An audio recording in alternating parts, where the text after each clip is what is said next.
वो घर की सफाई, वो अपना पुराना वाला सुंदर वाला डिनर सेट निकालना, वो दोस्तों का इंतजार, वो खिड़की से झांकना कि भाई रिश्तेदारों की टैक्सी आई है कि नहीं आई है, और वो मिठाई।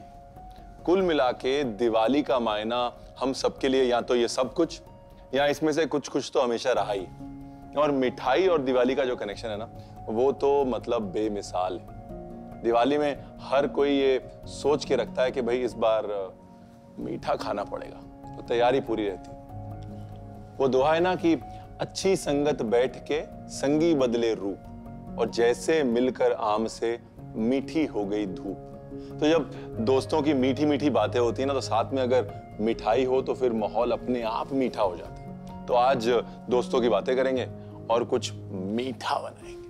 वेलकम टू घर सा यमी स्वाद का रिश्ता। आज का स्वाद का रिश्ता यमी मिठाई से। भाई दिवाली के मीठे की बात हो और मोहन थाल की बात ना हो, ऐसा कैसे हो सकता है?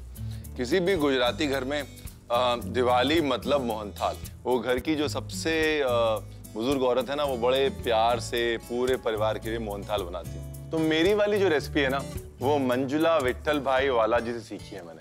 उन्होंने बोला था कि विट्ठल भाई जरूर बोलना, क्योंकि उनके हस्बैंड का नाम है ना। तो मंजुला वाला जी नहीं, मंजुला विट्ठल भाई वाला जी। लगभग 1.5 कप बेसन ले लेता हूं।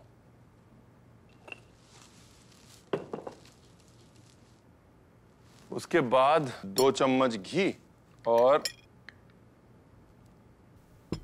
2 बड़े चम्मच दूध। अब ये घी और दूध के साथ जो मोइन लगाना है ना, वो मोहन थाल के लिए बड़ा क्रिटिकल है। और हाँ, बेसन जो है वो जाड़ा बेसन यूज करना है। ये जो दाना इसका बन रहा है ना, बस ये दाना ही इसकी खूबी है। और वो दाना सिर्फ इसलिए बन रहा है कि सिर्फ घी का मोइन नहीं, दूध और घी दोनों का मोइन है। अच्छा, इसको छानना भी बहुत जरूरी है ताकि वो जो दाना है ना, वो इवन हो जाए, बराबर हो जाए।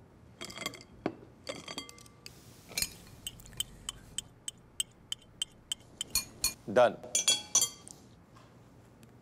और ये जो बच गया है ना, इसको फेंकना नहीं है, नहीं तो मंजुला जी बहुत नाराज हो जाएंगे।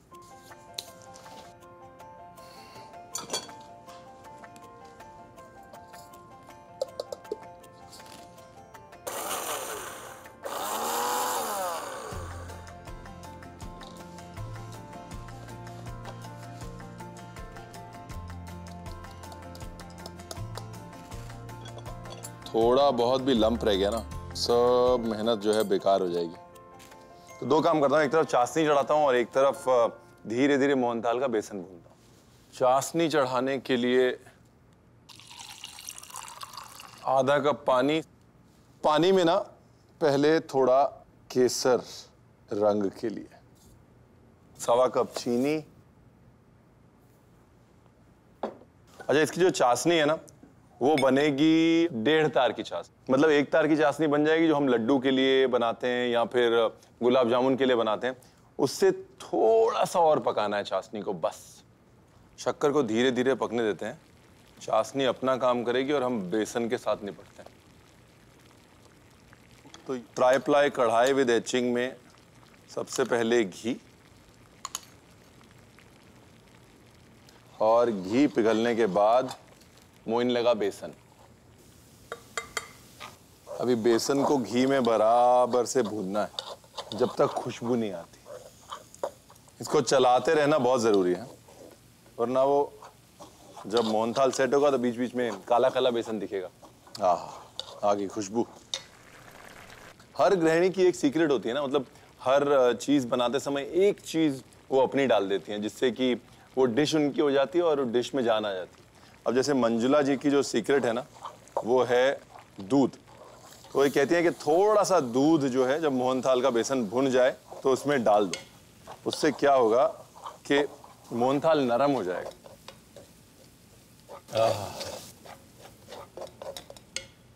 अच्छा, मिठाई में, खासतौर हिंदुस्तानी मिठाई में, जिसने चाशनी समझ ली ना, उसने मिठाई समझ ली। और सबसे बड़ा कंफ्यूजन लोगों को ये होता है, यार 1 तार की चाशनी क्या होती है? 1 तार की चाशनी ये होती है जब बन गई। ये देखिए 1 तार बन रही है ना।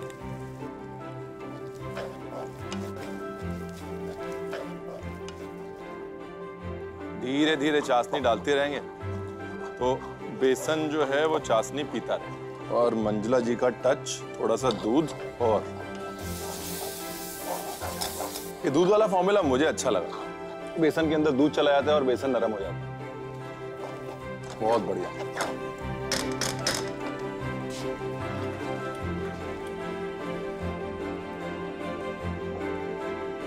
इसे एक ट्रे में थोड़ा सा घी लगा लिया।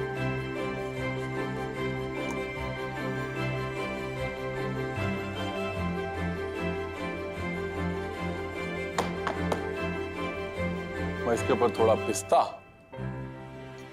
अच्छा, फट से जम जाएगा ये, क्योंकि शक्कर बराबर पकी हुई है, और अगर शक्कर बराबर पकी हो तो जल्दी जम जाता है। और दूसरा, हम घी में तो कभी कंजूसी करते नहीं, तो बाकी घी जमा देगा।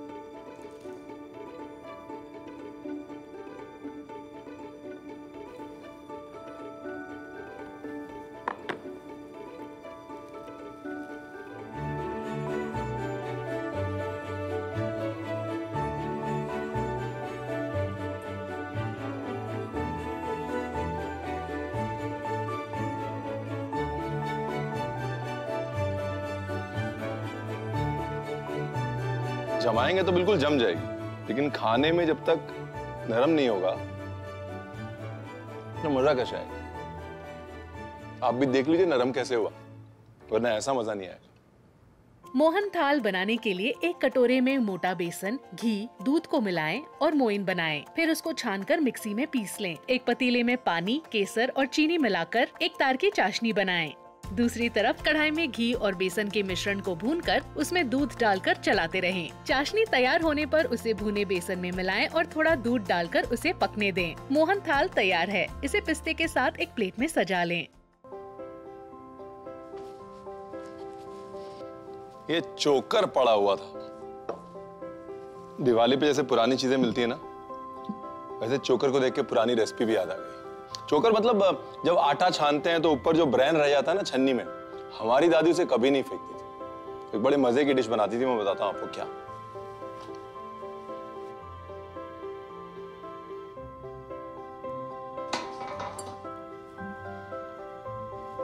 तो दो किस्म का चोकर जो है वो हमारे घर में निकलता था। एक तो चने का चोकर जो कि गाय भैंसों को डाल दिया जाता था, और एक ये आटे का चोकर, आटे का ब्रेन, जो कि संभाल के रखा जाता था एक स्पेशल डिश बनाने के लिए, जो हमारी दादी ने महाराष्ट्र में सीखी और उन्हें बड़ी पसंद थी।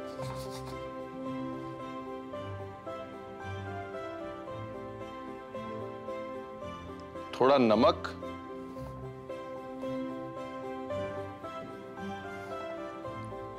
आजकल हम बड़े पैसे देते हैं इसके लिए।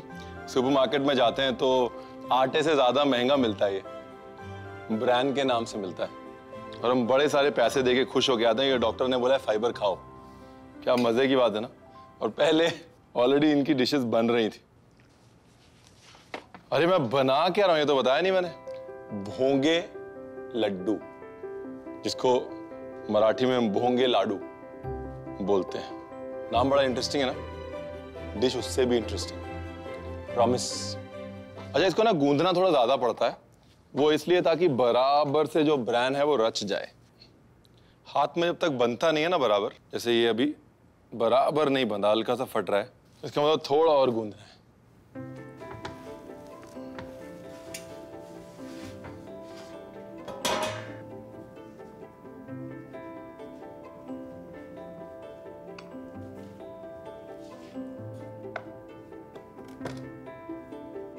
इसे कोई भी शेप दे सकते हैं। अब ये जो मैं शेप दे रहा हूं इसे बोलते हैं शेंगोड़े। And done. थोड़ा टाइम लगेगा लेकिन डिश बड़ी अच्छी है। दिवाली का टाइम है, टाइम लेना अच्छी बात है, नहीं? भाई तसल्ली से बनाई हुई डिश है ना।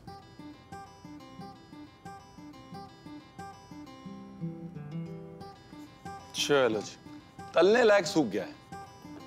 मतलब चाहे तो बिल्कुल कड़क कर सकते हैं, चाहे तो सिर्फ इतना कि बस तलते टाइम शेप ना छोड़े, खुले ना, बस। तब दो काम करने, एक तो हमारे भोंगे लड्डू तले जाएंगे और दूसरा चाशनी। एक तरफ चाशनी, चाशनी गुड़ की,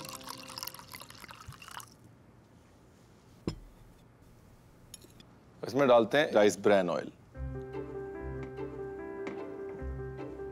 तो चाशनी के लिए गुड़,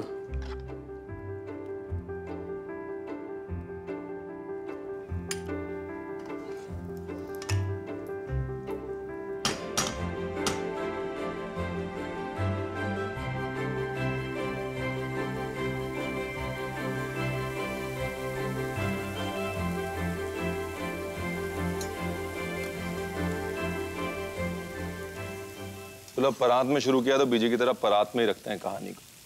हाँ हाँ हाँ।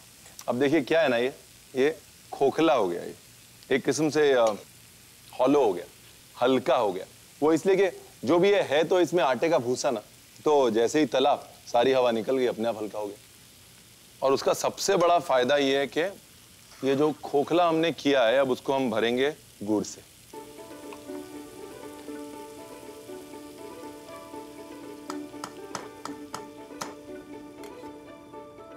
जब बिल्कुल थोड़े थोड़े बुलबुले रह जाए तेल में तब निकालना है। पूरे बुलबुले निकलने का वेट नहीं करना तेल में, वरना तेल में तो पक जाएगा लेकिन यहाँ निकालते निकालते जल जाएगा। कि दिवाली का टाइम है, जलाना कुछ नहीं है ना। लेकिन ये दिवाली पे बनाइएगा जरूर, पता है क्यों? क्योंकि पहले अनाउंस करिएगा, बोलिएगा आज मैं लड्डू बनाने वाली हूँ, और उसके बाद फिर नाम बताइएगा कि आज मैं बोंगे लड्डू बनाने वाली हूँ। सब लोग एक्साइटेड हो जाएंगे। और जब ये वाली शेप आएगी तो अंग्रेजी में कहते हैं ना, you will have the last laugh. सूख जाना जरूरी, अगर सूखेगा नहीं तो पानी नहीं खींचेगा। बढ़िया, चाशनी इज रेडी। अच्छा, दिवाली पे एक और काम होता था हमारा। पहले रिश्तेदार जब आते थे तो ट्रेन से आते थे, स्टेशन से लाने की जिम्मेदारी बड़ी इंपॉर्टेंट थी, क्योंकि कोई भी रिश्तेदार कभी भी खुद से घर नहीं आता था, और अगर उनको स्टेशन पे लेने ना जाओ तो बहुत बुरा मान जाते थे। तो मेरी हमेशा ड्यूटी होती थी कि दिवाली पे रिश्तेदारों को स्टेशन से लेके आओ, और उस चक्कर में बहुत पॉकेट मनी बना लेता था, क्योंकि जब जैसे ही रिश्तेदार आते थे तो सबसे पैर वैर छू और तुरंत पैसे वैसे मिल जाते थे। होता है ना ऐसा? अब तो खैर एयरपोर्ट से ही उनको फोन कर दिया जाता है कि देखिए टैक्सी लेके घर आ जाइए। नाइस। अब इस पूरे मामले को चाशनी में ढक के छोड़ देना है 2 घंटे। बस एक काम रह गया, वो चोकर और तिल भून के इसके अंदर डालना है। मतलब सौंधापन अगर कम रह जाए ना तो बस चोकर और तिल, पंजाबी में कहते हैं मार सुट्टिया, थोड़ा सा घी, तिल,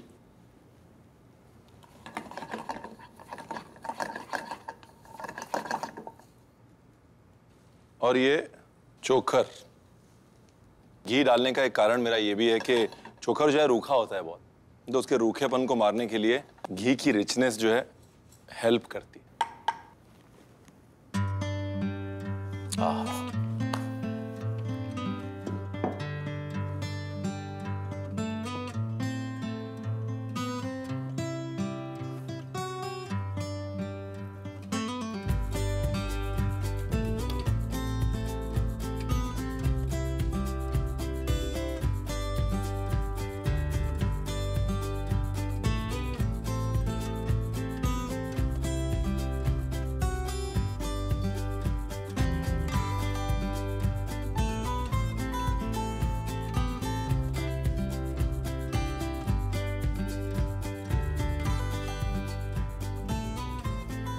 इस दिवाली भोंगे लड्डू ट्राई जरूर कीजिएगा, अच्छा बनेगा वो मेरी गारंटी। आप रेसिपी देख लीजिए बस। भोंगे लाडू बनाने के लिए एक परात में आटे का चोकर डालें, उसे घी, नमक और पानी के साथ गूंदें। गूंदे हुए आटे को एक मनचाहा आकार देकर सूखने दें। एक पैन में पानी, खजूर के गुड़ और गन्ने के गुड़ की पतली चाशनी बना लें। दूसरी तरफ एक कढ़ाई में तेल गरम करके भोंगे लाडू को तल लें और तलने के बाद सुखा लें। सूखे हुए भोंगे लाडू को चाशनी में 2 घंटे तक रख दें। पैन में घी गरम करके उसमें तिल और चोखर डालकर भून लें। भोंगे लाडू को एक प्लेट में निकालकर उस पर भुना तिल और चोखर डालकर थोड़ी चाशनी मिलाएं। उसे पुदीना, गुलाब की पंखुड़ियाँ और शक्कर के पाउडर के साथ सजाएं। भोंगे लाडू तैयार हैं। दिवाली श्रीखंड के बगैर पूरी नहीं होती, अधूरी रहती है। अब जैसे मॉनसून में अगर चाय ना हो तो क्या मजा, अगर चाय में शक्कर ना हो तो क्या मजा, पिक्चर में पॉपकॉर्न ना हो तो क्या मजा, वैसे अगर दिवाली में श्रीखंड ना हो तो क्या मजा। लेकिन श्रीखंड सब लोग डर डर के बनाते हैं। पता है क्यों? अरे वो 2 दिन में खराब हो जाता है, दही है, खट्टा हो जाएगा, तो श्रीखंड बना तो लेते हैं, फिर सबको इतना इतना मिलता है, बिल्कुल इतना इतना। अब नहीं, अब जो है एक पुरानी रेसिपी याद आई है और ये रेसिपी इस बार ये चीज तो पक्की कर देगी, आपके घर में सबको श्रीखंड खुल के खाने को मिलेगा और जो बच जाएगा वो फिर खाने को मिलेगा। कैसे? श्रीखंड की कतली के तौर पे।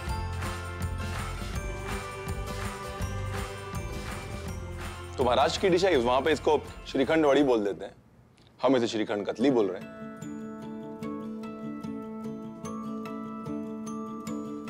बड़ा मुश्किल प्रोसेस है, मतलब इतना मुश्किल प्रोसेस है कि आप जो है वो बोलेंगे रणवीर इतना मुश्किल? कुछ मुश्किल नहीं है, दही डालनी है, शक्कर डालनी है और उसको भूनते रहना है, बातें करते रहनी है, बस। जितना टंगा हुआ दही उतनी शक्कर।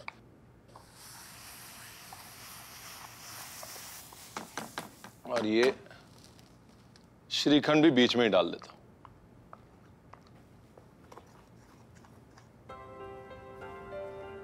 गैस धीमे कर देता हूं और अब इसमें बादाम डालने की बात।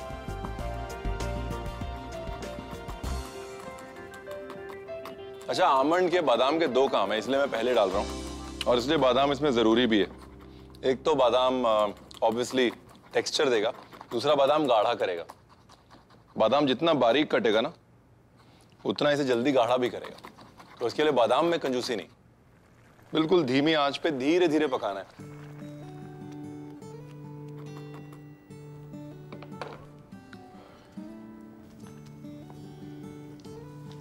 नाइस। अभी बादाम को अपना काम करने देते हैं।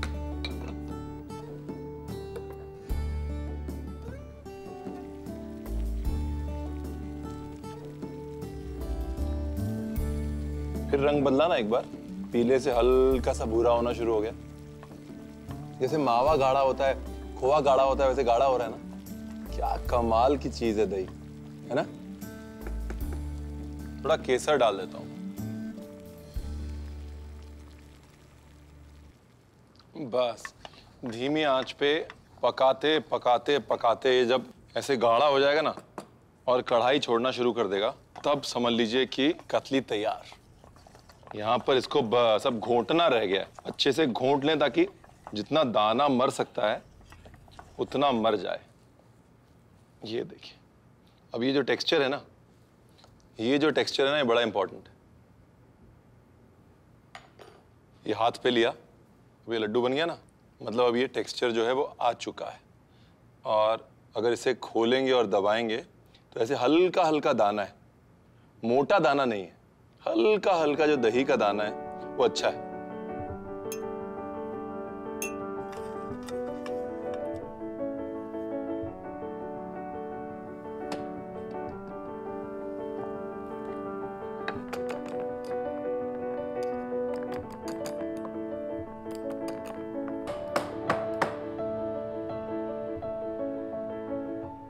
अच्छा, इसको बाहर भी सेट कर सकते हैं। जहां तक मुझे लग रहा है इसे बाहर रखेंगे तो आधे घंटे 45 मिनट में सेट हो जाएगा।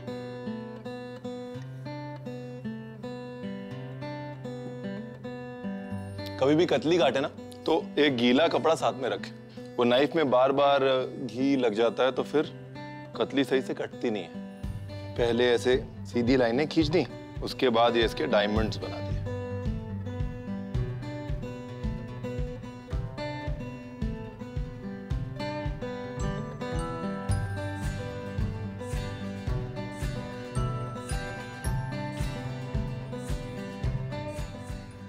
दोबारा भी देख लीजिए, मिस ना हो जाए कुछ छोटा मोटा पॉइंट।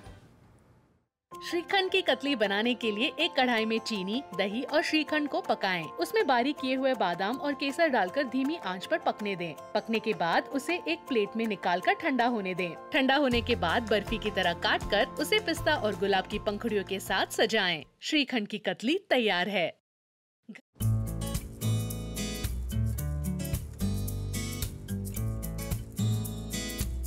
चलो जी, रिश्तेदारों के आने का टाइम भी हो गया। एक बार को तो सारे सोचेंगे कि अच्छा है खानदान में शेफ है कोई, है ना?